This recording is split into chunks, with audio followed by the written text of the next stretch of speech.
¿Qué onda mi raza? Muy buenos días. Otra vez con ustedes aquí la comadre B with another episode of Comadreando aquí y con café. Today is Friday, December the 22nd, 2023. Just wanted to remind you guys, you can catch this and all my episodes. Yes, all of them. I go back to about 3 years on YouTube.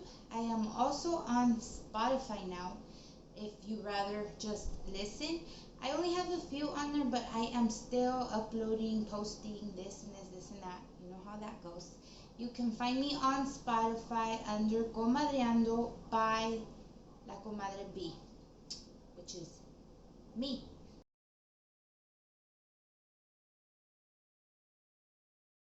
Alright guys, so let's get into it. Comenzamos con los saludos. Hi mom. And I wanted to just say hello to everybody, all of my watchers, my followers, my supporters, or if you just happen to run into this video in general. We are 2 days away from Christmas. I hope you guys haven't gone broke trying to impress people. I hope that, this whole season's been treating you well. I myself feel a little bit under the weather, but it is what it is. We push through. The kids are home from school, this and that, so we gotta make it happen.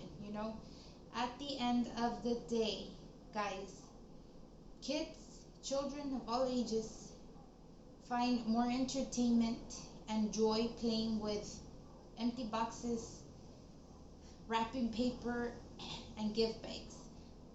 Sorry. So don't go broke trying to make these kids happy. Make the memories, which is what's gonna count in a couple of years. That's what really matters. All the memories, the togetherness, the love, all that kind of stuff, the food especially. And hopefully you guys all have a wonderful holiday, whatever you celebrate, and it's a safe one too. Since Thanksgiving, people are just wilding, they're crazy, they're drunk, it's just a shit show out there. So please guys, be careful. Like always, I remind you, do not drink and drive. Okay, so let's get into the topic of the day. Okay Raza, so with Christmas being here, why not give you guys a Christmas story? Not the Christmas story with the little kid and the gun and the glasses. No, not that one. This one is an OMG. Wow, what a Christmas story. Alright guys, so let's go back into time. Christmas Day in the year 1929. The town is a small farming community town. It's called Germantown, North Carolina. Okay, so you guys are probably wondering what the hell was there. What is La Comadre talking about? I will tell you. Okay, so this story involves a tobacco farmer by the name of Charles Davis Lawson, aka Charlie. He is the main character of this whole situation. Okay, so Mr. Charlie, the tobacco farmer, he's 43 years old and he's married to the wife. His wife, her name is Fanny. She's 37 years old. Okay, so like all older families back in the day, they have a large one. They have 7 children. The oldest daughter is Marie. She's 17. They have a son followed right after her. His name is Arthur. He's 16. They have another daughter that's Carrie, the age of 12, and Maybelle, the age of 6. Raymond is 4, James is 2, and they have a tiny, itty little baby by the name of Mary Lou. She's only 4 months old. Okay, they also had another son, but he died at the age of 6 from complications due to pneumonia. So they would have had a total of 8 children altogether. Okay, so this couple got married in 1911, and right away they started, obviously, with their family. In 18 years, like I mentioned, they managed to have 8 children, and they were originally from North Carolina. They moved into the Germantown area in 1918 because Charlie decided to follow his brothers into this whole tobacco farming business, so they decided to all migrate together. So yeah, at first they lived together, blah blah blah, this and that. In 1927, Charlie was able to finally purchase his own ranchito, ahí in Brook Cove Road. So yeah, each brother had their own little ranch. They lived on the same block. They all had their own families. Life was good. Okay, so como todas las familias del rancho trabajadoras de aquellos tiempos, that's literally what they did. They would work the farm all day and in the evenings do the whole house chores or work on the actual house itself. At least that's what this Lawson family used to do. That's what their day consisted of. Tobacco on the farm, home, chores, this and that. Okay, the boards look warped, let's replace this, let's replace that, blah, blah, blah.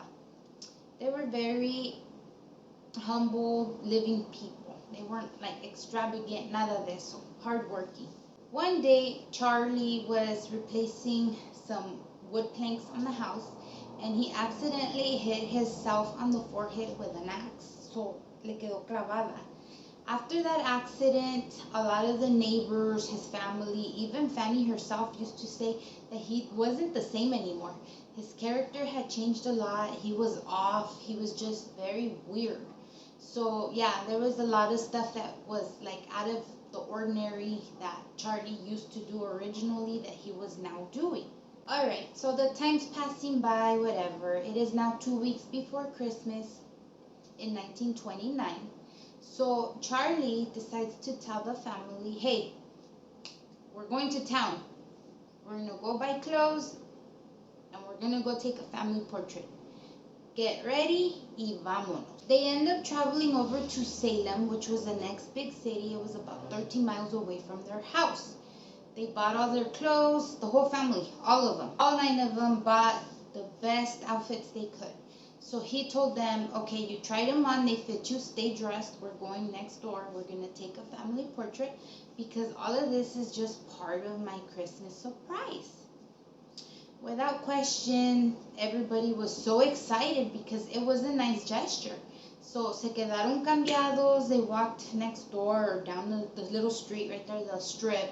They went and had their picture taken and it was like, wow, we really got our picture taken. We bought all this clothes. That was kind of out of the ordinary because they never spent money in that way all at once, Like I mentioned, they weren't rich or anything like that, so they stayed within their means. They weren't super extravagant and spending this and that. It was kind of eyebrow raising, like how is Charlie buying all this stuff? It's expensive. Okay, so now we're gonna fast forward to Christmas, December 25th. Charlie went out hunting rabbits with his son Arthur and their 2 dogs. While they were out in the field, trying to chase down these rabbits, they ran out of bullets. So they had to call their, little hunting adventure short, and they had to make their way back home. Once they got home, Charlie tells Arthur, mijo, vete ya a town and go buy more ammunition. We're going to need more bullets, this and this, this and that. Well, Arthur, being a good son, didn't question it or fight it or anything. And obviously, he was a witness that they ran out of bullets. So he said, okay, Dad, I'm on my way. He left his gun. The dogs were there with the family. He took off afoot to town to go buy more bullets. At this point, it is 1 p.m. He goes home, Charlie goes home inside the house, and he finds Marie in the kitchen baking her famous raisin bread. She would make this bread every year for Christmas or for special occasions, Thanksgiving, things of that sort. And his wife Fanny was in the porch. Y estaba pelando papas. Both ladies were super busy because they were, making their dishes for that night's festivities. They were going to get together with the rest of the family, everybody bring a dish, potluck kind of deal. So they were busy. Well, Charlie goes to his kids, to Carrie and to Maybelle, and he tells them, you girls wash up and go over to your uncle's house down the road. So the girls didn't think nothing of it because I guess it would happen often enough. You know, they had more kids over there to play with. So they figured, okay, they just don't want us in the middle of, whatever's going down here, blah, blah, blah. So the little girls go get their things and, they start making their way out of the property. And this is when things get freaking ugly.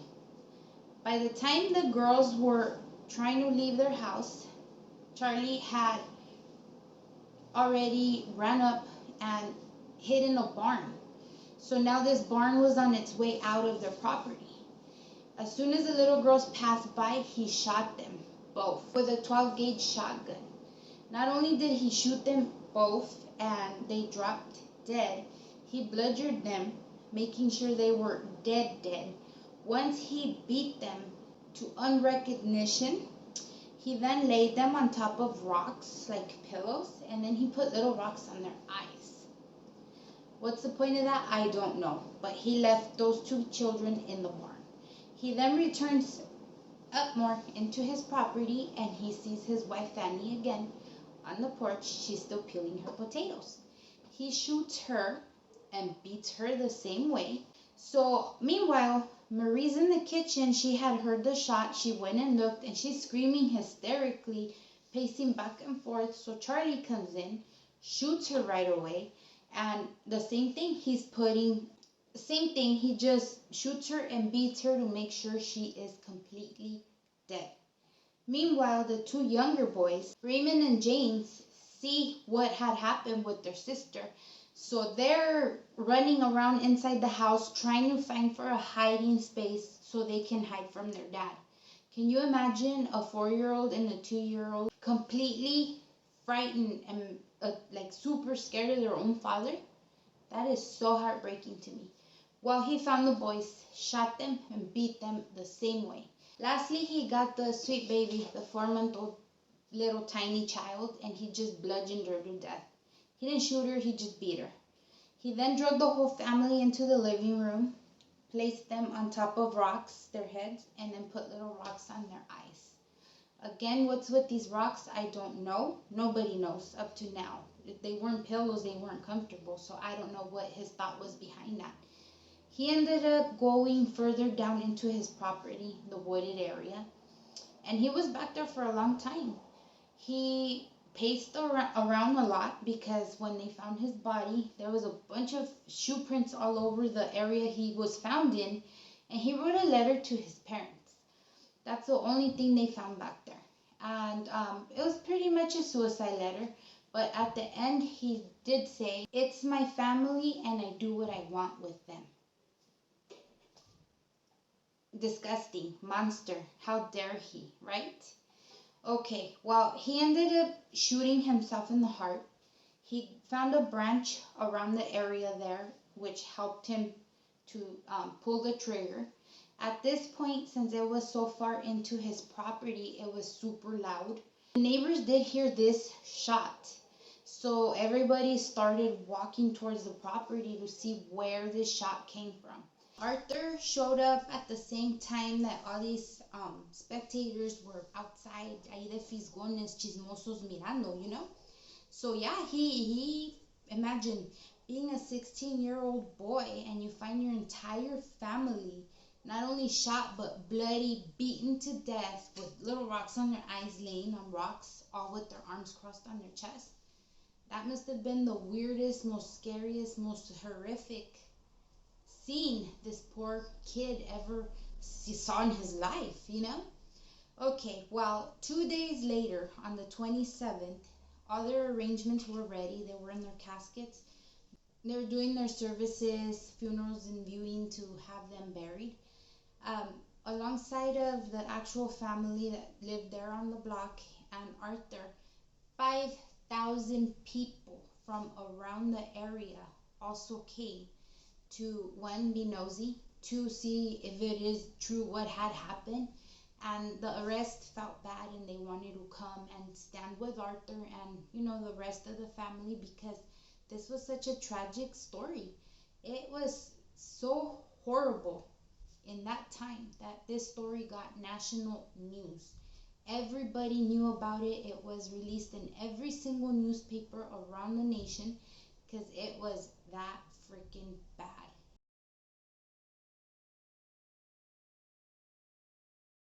And on top of that, it was a mystery because why would Charlie do this to his family and then shoot himself?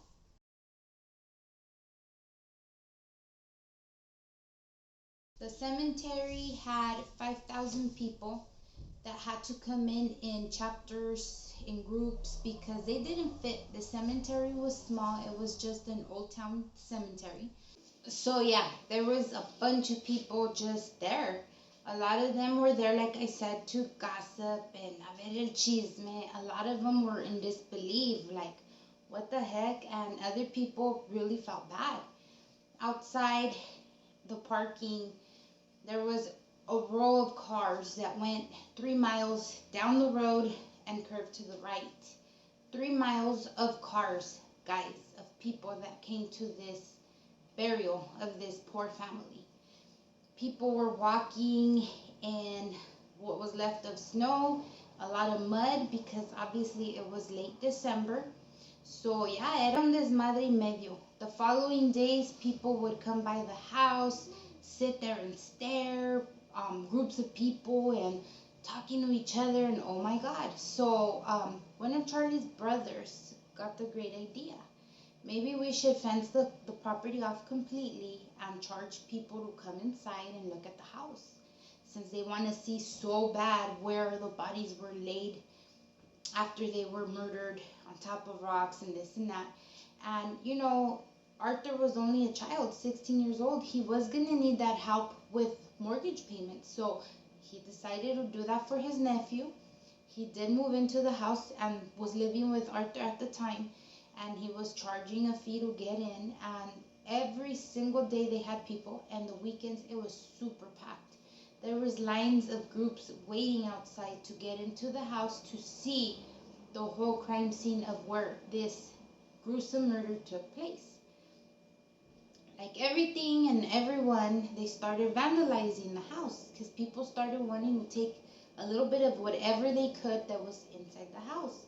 They would take raisins off of Marie's pie that she made, her cake, and yeah, just pieces of wood from the house, like any single thing, spoons that they could just take, they were taking. So it was just a shit show. It was like one of those things.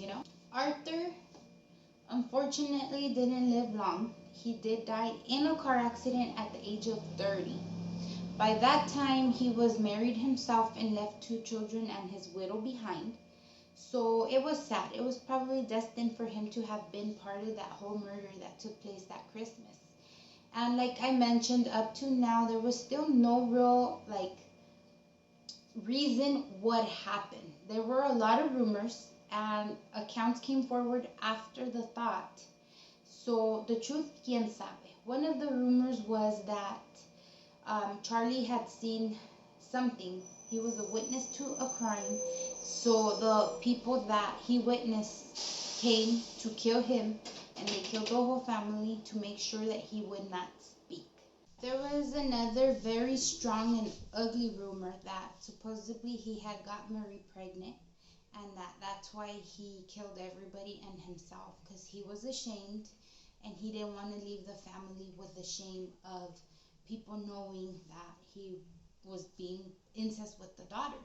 See, they rumor that a lot because there is a friend of Marie's that came forward when a book came out, and she told people that Marie had told her that indeed she was pregnant by her dad and that her mother knew.